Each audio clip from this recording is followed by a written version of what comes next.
Nós estamos recebendo a presença, mais uma vez, do deputado estadual Wilson Santos, do PSDB, líder do governo. Obrigado mais uma vez, deputado. Eu sei que o senhor saiu de lá às pressas, estava num debate... Ainda bem que saí, né? Ainda bem que saiu. Tá só apanhando, tá só apanhando. Quem é que estava batendo tanto assim? Ah, o governo. Bem, deputado, criaram-se ali a comissão, 13 deputados fazendo parte, para ser interlocutor entre os sindicalistas e o executivo, tentando aí, obviamente, resolver esse problemaço que o executivo tem pela frente, que pode culminar com uma paralisação no dia 24, em todo o estado de Mato Grosso, por conta do não pagamento do RGA, que é o reajuste geral anual. Afinal de contas, o que ficou resolvido nessa reunião de hoje? Pouca coisa. Uma boa tarde a todos os nossos telespectadores que prestigiam aqui o programa Comunidade. E ficamos 3h30, mais ou menos, das 7 às 10h30, ouvindo o Fórum Sindical. São mais de 30 categorias representadas pelos seus sindicatos, pelas suas associações. Ouvimos pacientemente todos e fizemos algumas propostas. A primeira, que a Assembleia devolva ao Poder Executivo os 120 milhões que tem em caixa e que esse dinheiro seja utilizado para o pagamento do RGA. O senhor está falando de redução do duodécimo? Bom, agora isso é outra coisa, né? A primeira é o seguinte: a Assembleia tem 120 milhões em caixa, segundo deputados da mesa diretora. Então, devolva o dinheiro para que o governador Pedro Táxi possa, com esse dinheiro e mais outros, pagar o reajuste geral anual, como fez no ano passado. Então, no ano passado, o governador Táxi pagou o RGA, dividiu em duas parcelas, a primeira de 3,11 em maio de 2015 e a segunda também de 3,11 em novembro de 2015 e pagou um resíduo por esse período de intervalo de 6 meses. Então, o RGA do ano passado, o governo Pedro Táxi pagou, quitou direitinho. O RGA desse ano, o governo tem colocado que não tem condições. Então, nós temos buscado fontes alternativas para que o governo pague. A primeira, receber os 120 milhões que estão sobrando na Assembleia Legislativa. Segundo, fazer uma compensação tributária sobre a soja, o milho, a carne, a madeira, o ouro, o diamante, sobre produtos primários e semi-elaborados que não pagam impostos quando são exportados. Terceiro, uma grande revisão em leis que foram aprovadas ilegalmente, irregularmente, ilicitamente, e leis absurdas que construíram privilégios em alguns setores da gestão pública no Estado. O senhor está falando dos incentivos fiscais. Quarto, os incentivos fiscais. Reduzir os incentivos fiscais de Mato Grosso. Nós não vamos acabar. Mato Grosso tem que ter incentivo fiscal, senão o nosso produtor, o nosso empresário, ele perde a capacidade de competição com o empresário de Goiás, de Brasília, São Paulo, Paraná, estados estes últimos que estão no porto, na beira do oceano. E também, o quinto item, reduzir o duodécimo dos poderes e das instituições para que o Poder Executivo possa ter mais recursos financeiros em caixa para cumprir com a obrigação do RGA, porque o RGA é legal, é constitucional e é obrigatório. Porém, desde que não ultrapasse a lei de responsabilidade fiscal e não coloque o governo em desequilíbrio econômico e financeiro. Atendidas essas duas condições, pode pagar-se o RGA. Bom, então nós estamos aí diante de um cenário que mais parece uma utopia. Por quê? A Assembleia Legislativa não aceita a redução em torno de 15% do duodécimo. Não aceita devolver os mais de 100 milhões de reais que está parado lá no cofre. O Ministério Público já teve os seus reajustes já colocados no bolso de cada um dos trabalhadores de lá. O Tribunal de Justiça falou também que não concorda em deixar de dar o reajuste para os seus funcionários. Nós estamos vendo aí o Tribunal de Contas que faz um jogo de cena querendo caminhar com o Executivo. Isso vai combinar com greve, certamente, deputado Wilson Santos. Qual é o plano B? Bom, primeiro, Agnello, dizer que são os sonhos e as utopias que nos empurram para frente. Quando eu fui prefeito de Cuiabá e lancei a Avenida das Torres, e eu andava a pé ali, aquele trecho de 13 quilômetros, eu via, demagogia, isso aí é utopia, absurdo que esse cara aí, magricelinho, oriudo, vai fazer a Avenida das Torres com 13 quilômetros, via duplicada, tudo iluminada, não vai acontecer. Aconteceu. E já nessas conversas, o Tribunal de Contas já entendeu a posição do governo do Estado, a Assembleia já deu um passo à frente, não ideal, mas o presidente Guilherme já disse que aceita 0 de crescimento do duodécimo para o ano que vem. Então as coisas estão começando a avançar. Em relação à compensação tributária sobre os produtos chamados commodities, eu tenho muita esperança de que nós vamos nos entender com os produtores. Nós vamos falar inclusive sobre isso aqui, só para a gente encerrar a questão do RGA. Surgiu aí uma proposta que foi apresentada.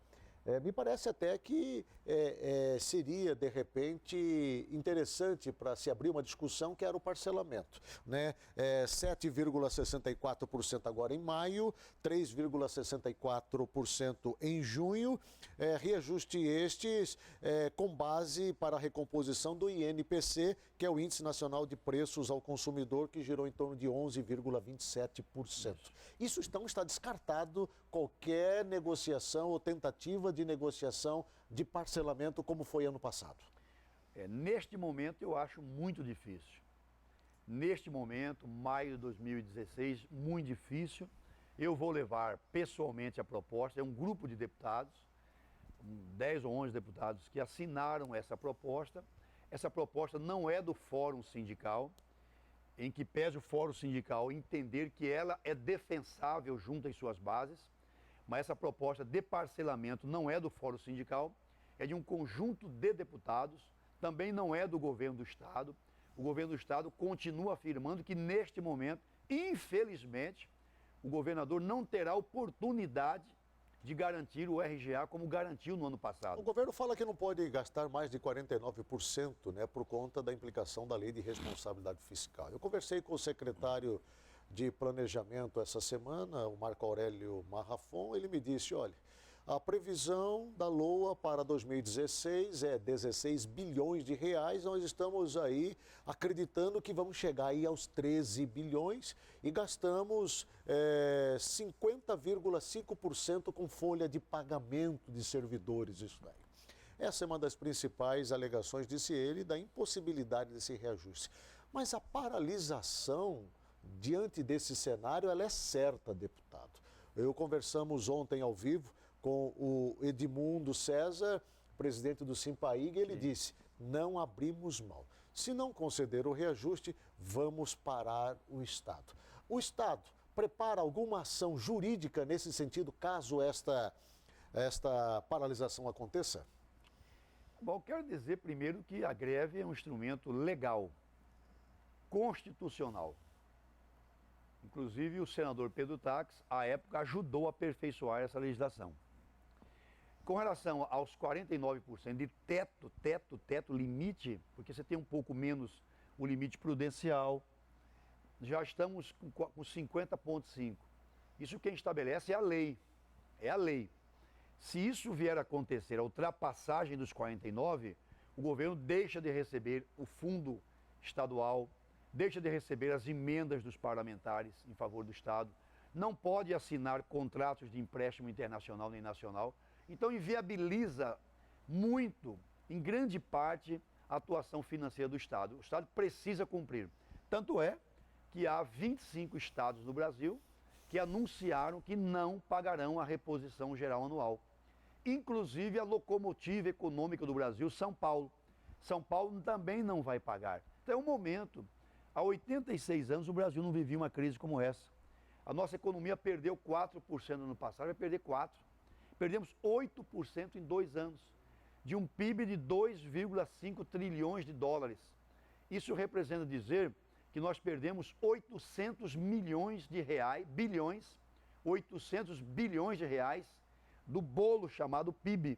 E aí chega-se a 11 milhões de desempregos. Então o governo está entre um dilema. Mantém o pagamento dos salários em dia ou dá o RGA. Se der o RGA, a equipe econômica do governo informa que agosto começa um pesadelo que nós achávamos que havia desaparecido. que é a volta do atraso salarial. Se der o RGA, a equipe econômica, não sou eu que estou dizendo, a equipe econômica do governo diz que a partir do salário de agosto, o Estado vai voltar a atrasar salários. Isso nós não queremos nunca mais na nossa vida. Então, diante dessas duas situações, mantém salário em dia ou volta a atrasar salário, o governo optou em manter o salário em dia. Reconhece o direito do servidor da greve, reconhece o direito do servidor ao RGA e vai pagar assim que tiver condições.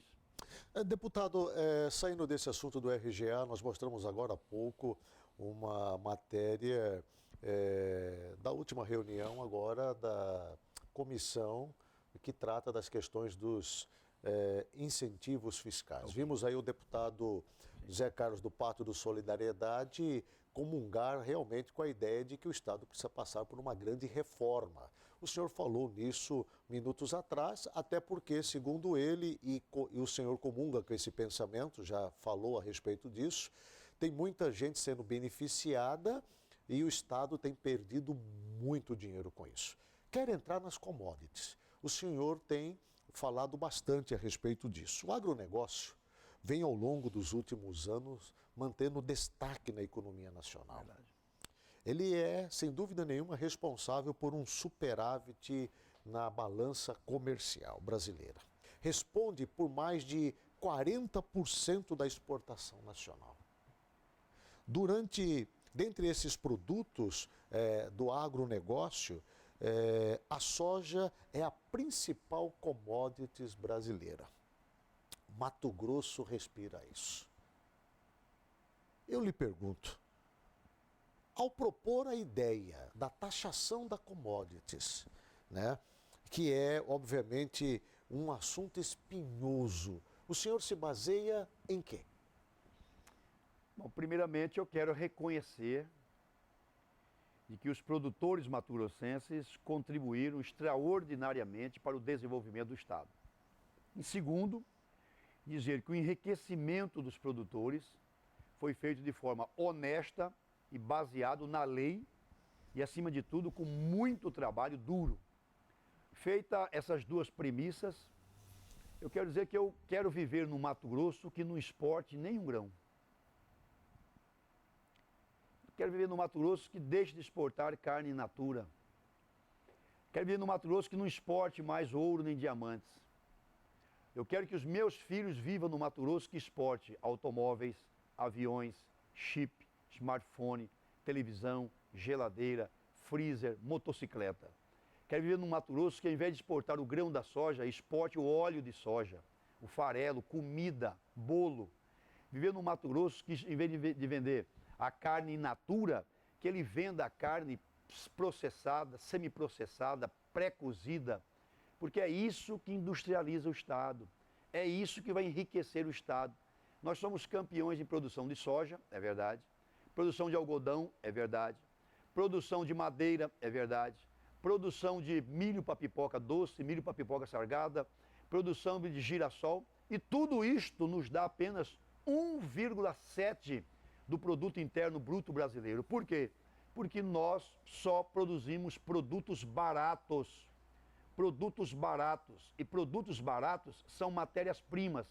Nós, ao invés de gerarmos emprego aqui em Mato Grosso, aqui em Sinop, Várzea Grande, Levergere, Barão de Melgaço, Livramento, Chapada, Poconé, nós estamos gerando empregos na China, para onde esses produtos primários, essas matérias-primas vão e são transformadas. Então, há um processo de industrialização do Estado parado, aguardando que alguém politicamente tenha a coragem de pôr o dedo nessa ferida.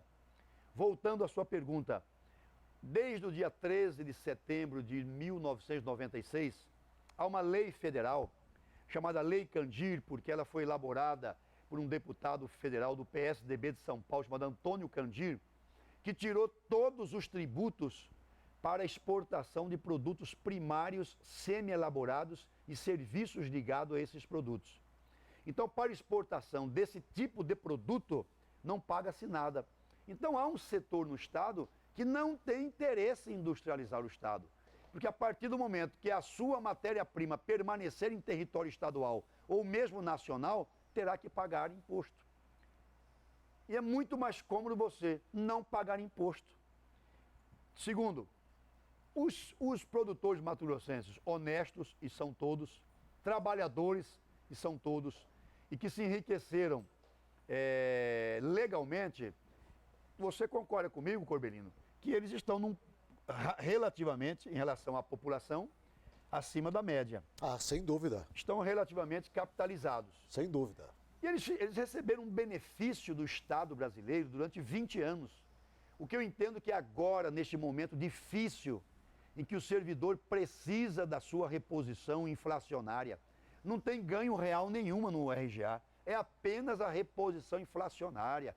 É um direito líquido e certo, e o Estado não tem como dar. O governador Peltax gostaria, tanto é que pagou no ano passado.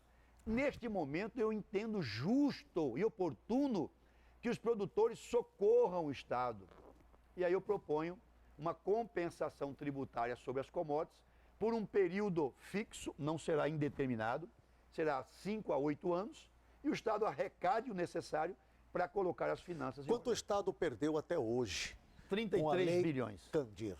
33 bilhões, segundo dados da Secretaria de Estado e Fazenda.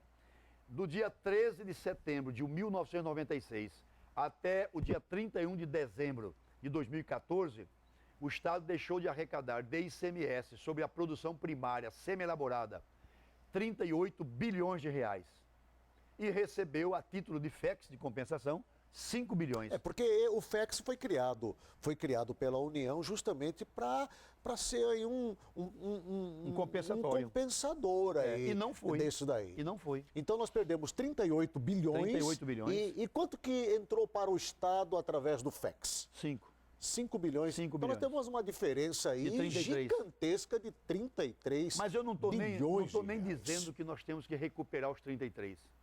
Porque há também o imposto indireto, movimentou cidades, cresceu cidades, o PIB mato-grossense cresceu muito, nós reconhecemos tudo isso. O que eu entendo é que numa discussão civilizada, honesta, nós temos condições de cobrar uma pequena taxa, coisa pequenina, porque são 860 mil sacas de produtos primários. Que percentual foi proposto? Está sendo proposto? Vamos supor, o governo disse que precisa de 628 milhões para conceder o RGA. Certo. 628 milhões. Se nós cobrássemos R$2 por saca de soja, algodão, milho, sorgo, girassol, só dois, nós teríamos um faturamento em torno de 1 bilhão e 700 Nós estamos milhões falando de reais. percentualmente de quanto nisso daí? Confesso que eu não tenho, mas é mínimo, porque vamos Certo. colocar. R$2. É uma saca de soja está R$72. Certo. Não R$2. vai dar 0, 10% são 7,20. não tem, vai dar. 1% são 7, 72. não dá. Daria 3%. Isso. Bom, Quer dizer, menos de 3%. deputado Wilson, nós estamos vendo aí já uma frente levantando-se, falando duro, que isso é um absurdo. Inclusive, vosso colega, o deputado Zeca Viana, do PDT da região de Primavera do Leste, acha que ao fazer isso é matar a galinha dos ovos de ouro, é matar a vaca, é matar o boi, é matar tudo e isso vai criar um estado de falência no setor. O rei da soja, o mega empresário Eraí Image, também já se manifestou dizendo que é inaceitável uma discussão deste âmbito. E a ProSoja, que é muito ligada ao executivo, ao governo do estado, que teve até então dias atrás, que tinha até então dias atrás o vice-governador como presidente, também acha isso de uma imprudência tremenda. Como é que o senhor pretende encarar isso, uma vez que tem uma frente pesada aí pela frente? É só peso pesado, mas o peso mais pesado que tem é o povo, é a sociedade. Tudo isso aconteceu ali no Mato Grosso do Sul. E o governador José Orcílio baixou um decreto e taxou. Os produtores foram à justiça, através das suas entidades representativas, especialmente a FamaSul, que representa a Famato lá, e foram também à justiça individualmente. Sabe qual foi o resultado? perderam todas.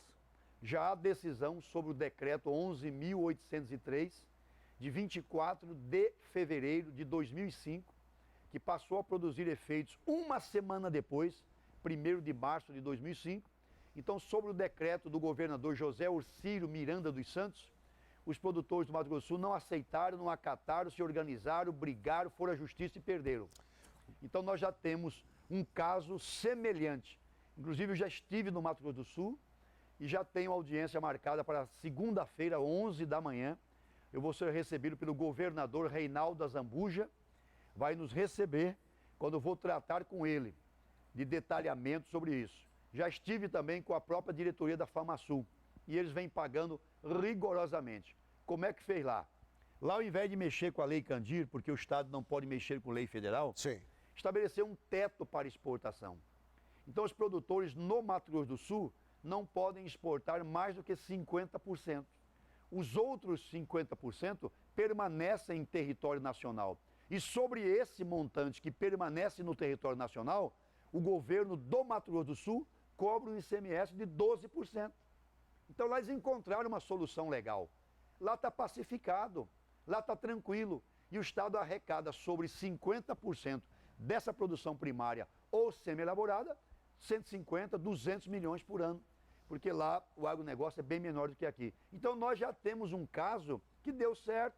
Há 11 anos e 2 meses, o Estado do Mato Grosso do Sul cobra de 50% do seu agronegócio uma taxação. Que é um dos estados mais fortes também do agronegócio nacional. É um dos mais fortes. Mas, por exemplo, mas não é tão forte, porque eles produzem 7 milhões e meio de toneladas de soja.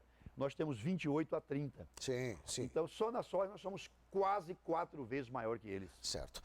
Deputado, só para a gente... Se nós fizermos essa mesma conta, se o governador Peltax baixar um decreto aqui, entrar em vigor uma semana depois, 50% pode exportar, 50% não vai pagar imposto, eu calculo que Mato Grosso receberia por ano em torno de uns 500 milhões de reais por ano. Em 11 anos, nós teríamos 5,5 bi. Eles receberam lá em 11 anos quase 2 bilhões. O governador Pedro Tax é favorável, comunga com essa iniciativa, com essa proposta? Olha, eu tinha um amigo bem idoso, ele dizia: Wilson, começo de cantiga é assobio.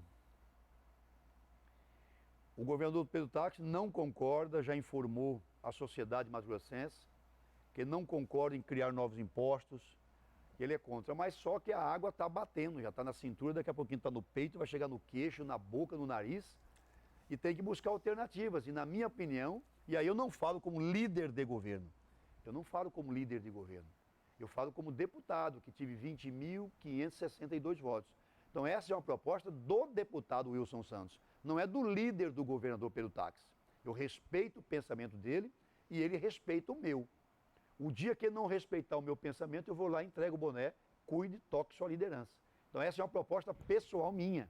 Já estive em Goiás, lá também há o limite, lá é 70-30, lá só pode exportar 70, no Mato Grosso do Sul só pode exportar 50, e nós estamos diante dessa iminência de uma greve geral, que vai parar 97 mil servidores. Com relação à questão dos incentivos fiscais, porque esse é um outro dilema aqui do Estado também. Olha, é uma ferida que está aberta, sangrando, e que, obviamente, uma providência precisa ser tomada. O Mato Grosso precisa dos incentivos fiscais. O Mato Grosso não vive sem os incentivos fiscais. Porém, os incentivos fiscais criados lá atrás do governo do Carlos Bezerra, eles foram desvirtuados.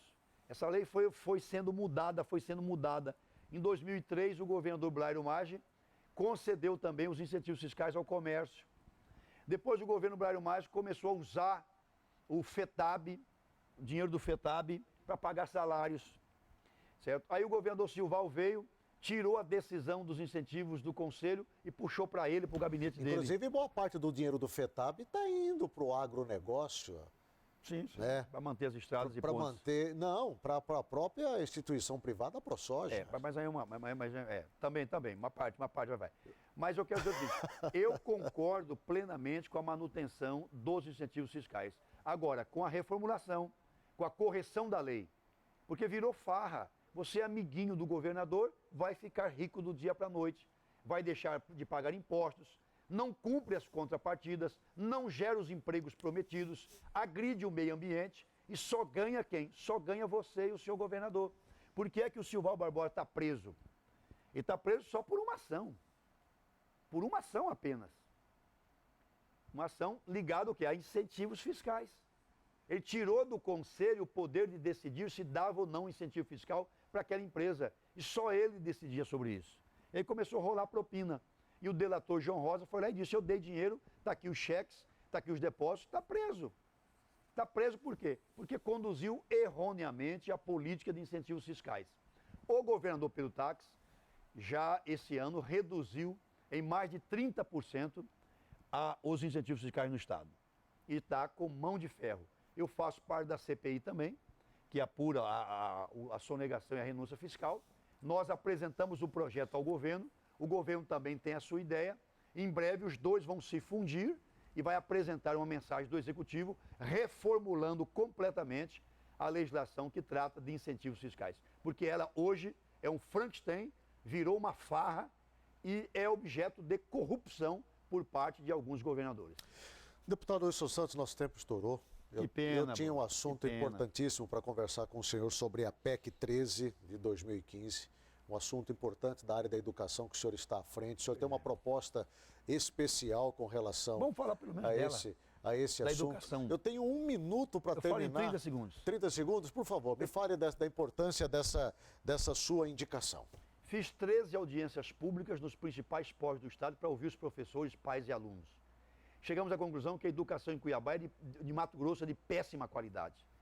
Um dos responsáveis é o ciclo de formação humana, que nunca foi completado. A minha proposta é construir uma transição de 9 anos até 9 anos, completar o ciclo e trazer de volta a retenção. O aluno estudou, não houve aprendizagem, retém o aluno. Nós não podemos brincar de fazer educação. Então essa é uma das principais ideias para a gente dar uma sacolejada, a gente fazer uma cruzada estadual em favor da qualidade da educação no Estado. Investimento para isso, deputado? Investimento, eu fiz uma PEC, consegui aprovar um projeto. Todo ano agora a educação recebe 0,5% a mais das receitas oriundas de impostos e de transferências. Só neste ano está recebendo quase 50 milhões a mais por conta de uma emenda constitucional que eu fiz. Sem dúvida. Agora, ainda nesse cenário da educação, o senhor tem defendido bastante que o Estado precisa fazer investimentos nessa área. Aonde ainda está sendo aquela pedrinha no sapato, deputado? Na educação? Isso. A educação vai receber semana que vem um secretário novo.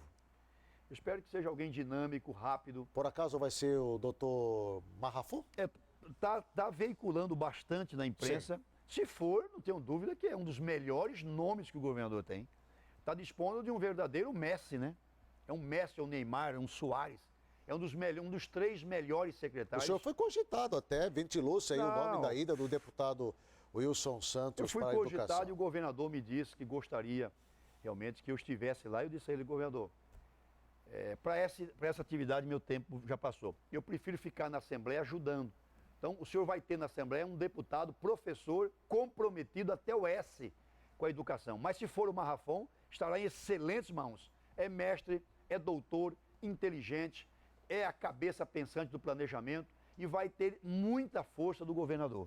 Se for, eu assino embaixo. Foi uma decepção esse escândalo justamente na SEDUC, uma pasta do PSDB, tendo à frente um secretário que é tido como o homem de confiança do governador Pedro Táxi, Hermínio Pinto? Corbelino, na Bíblia Sagrada, no livro de Gênesis, diz que Lúcifer veio do céu.